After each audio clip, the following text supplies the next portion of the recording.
저희가 그 2012년에 국제공모전에서 이제 당선이 되면서 이 프로젝트를 이제 꽤 오랫동안 하게 됐는데요.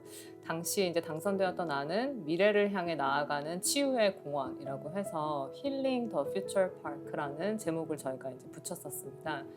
이 대상지 자체가 오랜 시간 동안 이제 군부대로 사용이 되어 왔었고, 그러다 보니까 원래 있었던 그런 자연 환경도 많이 훼손이 되었고, 또 이제 건물들이 이제 올라가면서 그 이제 본연의 어떤 모습을 잃어버린 그런 상황이었습니다. 그리고 또 오랫동안 지금도 마찬가지지만 이렇게 담장으로 둘러쳐져 있어서 도시에서 시민들이 접근하기가 좀 쉽지 않은 그런 공간이어서요. 이런 공간을 뭔가 회복을 시켜서 원래의 그런 자연 환경도 좀 가지고, 또 그런 외세가 어떻게 보면 외세가 침략했다는 그런 걸 좀 드러낼 수 있는 그런 건물들을 좀 남김으로써 또 자연스럽게 어떤 마음의 정화를 얻고자 했고, 또 주변이랑 어떤 단절도 극복함으로써 새로운 어떤 문화가 공원에서 이렇게 피어나기를 그런 바라는 마음으로 치유라는 어떤 컨셉을 가져왔었습니다.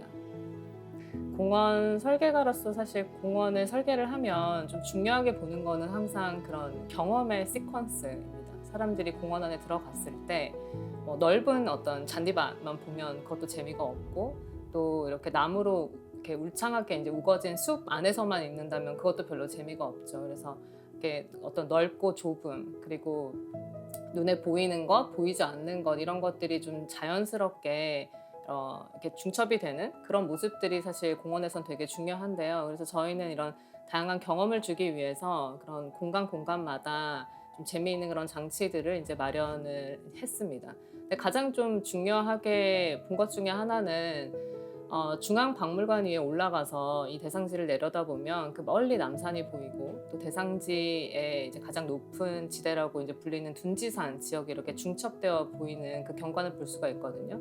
저희는 이제 공원 안에 이렇게 넓은 호수를 만들었는데, 그 호수를 만들면서 이렇게 판 흙을 또 그 옆에 쌓아 올려서 남산에서부터 이 대상지 내의 어떤 조그마한 산까지 산들이 이렇게 중첩되는 그런 모습을 그리고자 했습니다. 사실 이런 모습은 한국의 이제 여러 자연 지형들을 돌아보면 특히 산 지형에서 많이 볼 수 있는 그런 산의 어떤 중첩, 능선의 중첩의 모습이거든요. 그래서 이런 모습이 한국 사람에게 가장 어떻게 보면 좀 익숙한 그런 경관일 거라고 생각하고, 그런 모습들을 좀 서울 이 한복판에 재현하고자 했습니다. 이 부분을 좀 가장 중점적으로 봤던 것 같아요. 네, 이 프로젝트를 하면서 이제 주무부처는 국토부였고요. 그런데 이제 땅은 또 국방부에서 원래 국방부 땅이었죠. 그리고 뭐 서울시, 또 서울의 한복판에 있으니까 서울시가 있었고, 용산구도 있었습니다. 용산구청도 개입을 했었고, 문체부도 또 여러 번 만나봤어요.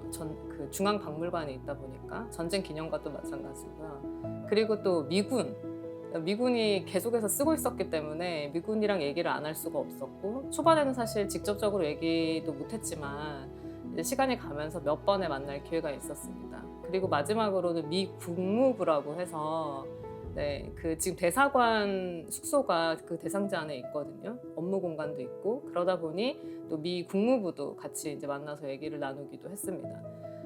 이렇게 많은, 사실 이들 말고도 아마 더 많을 텐데요. 이들이랑 사실은 되게 긴밀하게 소통을 해야 이 프로젝트가 잘 진행이 되는데, 당시에는 그럴 수는 없는 상황이었습니다. 그리고 대상지를 뭐 출입한다든지 이런 여러 가지 문제도 그 당시에 어떤 국제 정세, 또 한국과 미국 간의 어떤 여러 가지 뭐 이슈들, 이런 거에 의해서 좀 바뀌는 상황이었기 때문에 설계가 입장에서는 좀 많이 힘들었죠. 그래서 이게 뭔가 효율적으로 소통이 되고 다음 단계는 어떻게 가야 한다, 이게 딱 결정이 되어야 저희는 그에 맞춰 설계를 하는데, 그게 아니다 보니까 좀 많이 혼란스러웠던 그런 상황이 반복되었습니다. 그런데 사실 그게 좀 어떻게 보면 이렇게 크고 되게 복잡한 그런 프로젝트에서는 좀 당연한 상황이 아니었나 싶기도 하고요. 그래서 앞으로는 좀 이렇게 서로 소통할 수 있는 그런 좀 시스템이 만들어지면 좋겠다 싶은데, 당시에는 그럴 수 있는 상황이 아니었던 것 같고, 역시 이런 것도 좀 시간이 지남에 따라 뭔가 여건이 마련이 되어야 가능한 것이 아닌가, 그런 생각이 듭니다.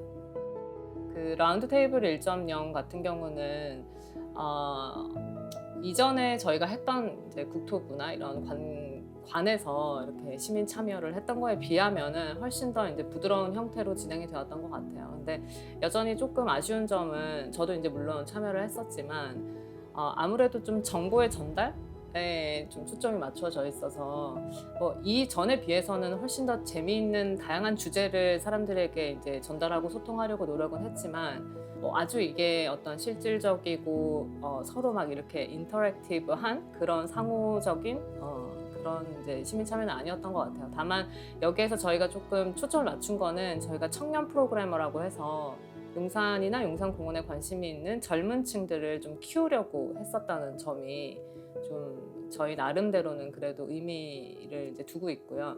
그 이후에 뭐 이렇게 대상지 투어도 버스 투어도 했었고 또 이제 2021년인가요?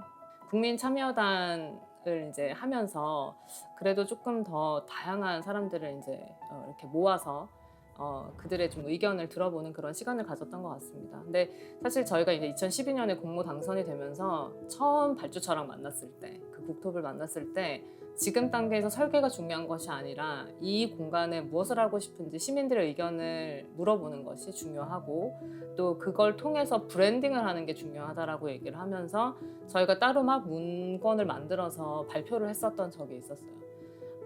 국토부는 사실 한 번도 경험해보지 못한 거였어요. 그런 일들을. 그래서 이제 당시에 일단 이해를 시키는 데까지 좀 시간이 많이 걸렸고 그렇지만 되게 그 중요성을 이제 인지를 하시고 너무 좋은 아이디어다. 이제 추진을 해보자 이렇게 했는데 이게 예산이라든지 시간이라든지 여러 이제 좀 현실적인 문제에 의해서 당시에 이제 못했거든요. 그러고 이제 일반적인 어떤 설계 프로세스를 이렇게 밟아 쭉 오다 보니까 사실 많은 좀 비판에 시달린 거죠. 그래서 21년 좀 늦긴 했지만 이렇게 참여단을 통해서 시민 의견을 물어보고자 했던 거는 참 의미 있었던 시간인 것 같고요. 당시에 저희는 이제 설계가 좀 많이 진행이 된 상황에서 이 참여단을 했기 때문에 우리가 설계에서 이렇게 제안한 거랑 시민들이 얘기하는 게 너무 차이가 크면 어떡하지? 이렇게 생각을 했는데 생각보다 이 갭이 거의 없더라고요. 그래서 좀 잘 마무리가 되었고 오히려 이제 설계안은 시민들의 의견을 좀 받아들인 그런 안으로 마무리가 될 수 있었던 것 같습니다. 최근 이제 용산 어린이 정원으로 해서 이제 한 2년 가까이 운영이 되고 있고 앞으로도 계속 이렇게 갈 것 같아요. 이게 이름이 어린이 정원일지 또 정권이 바뀌면 또 어떤 이름으로 갈지 모르겠지만 이제 크게 보면은 전부 다 임시 개장, 그러니까 온전한 어떤 용산공원의 어떤 일부로서 임시적으로 개장을 한 그런 개념이라고 볼 수 있겠는데요. 이 임시 개장에 대한 아이디어는 사실 이전에 용산공원의 그 종합기본 계획이나 또 저희가 했었던 기본 설계, 공원 조성 계획 안에도 다 녹아 있습니다. 그러니까 워낙 크기 때문에 이거를 한 번에 딱 만들어서 어느 날 짠 하고 오픈하는 것이 아니라 단계적으로 좀 지금 현 그 상태일지라도 오픈해서 사람들이 좀 쓰게 해보고 또 거기에서 뭔가 불편한 게 있으면 얘기를 들어서 좀 고쳐주고 그러다가 이제 기회가 되면은 그 공간을 좀 더 좋은 공원으로 만들고 뭐 이런 어떤 단계를 거쳐 나가자. 이런 계획안은 아주 오래전부터 있었고요. 그러니까 이제 이번 정권에서도 어떻게 보면 그 큰 틀 안에서 지금 움직이고 있는 거라고 보여지긴 합니다. 다만 조금 아쉬웠던 부분은 사실 그 안에 이제 건물들이 되게 많고 아직까지 저희가 그에 대한 어떤 가치 판단을 다 끝내지 못했어요. 네, 그런 상황인데 뭐 또 사람들이 많이 오고 여름에 덥고 이러니까 뭐 물놀이장도 좀 있어야 돼 이러면서 이제 그런 건물들을 싹 이제 없애버린 거죠. 아시다시피 한 번 없어지고 나면 다시 돌이킬 수 없잖아요. 그 건물이 나중에 가치가 없다고 판단이 돼서 허물 수는 있겠지만 그걸 지금 해야 되느냐는 이제 조금 논란이 될 수 있는 부분인 것 같아요. 그래서 앞으로 이제 이렇게 반환받는 부지들이 계속 늘어날 테고 그런 공간마다 이렇게 오픈해서 쓰려고 할 텐데 그럴 때 그럼 우리는 어떤 기준으로 이걸 부시고 또 새로 만들고 해야 될까 이런 기준이 있어야 되는 상황이죠.